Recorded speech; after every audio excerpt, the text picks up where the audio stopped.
Hello guys, আজকে আমরা ম্যামকে একটা সারপ্রাইজ দিতে চলেছি।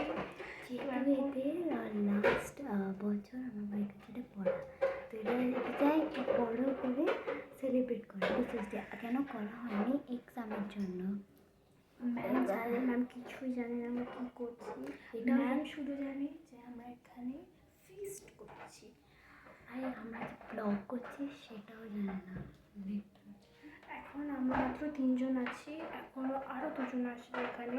তো তোমরা আমাদের সাথে থাকো, সব দেখা কেমন চলে আসবে। আমাদের ডেকোরেশনটা এখনও কমপ্লিট হয়নি, অ্যাকচুয়ালি এরকম হয়েছে।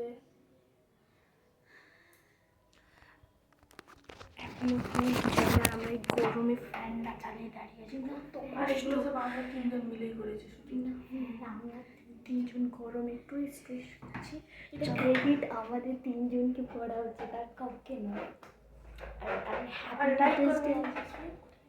এখনো হ্যাপি টিচার্স ডে লাগানো হয়নি, আরও অনেক কিছু লাগানো হবে, দেখতে থাকো তোমরা সবাই।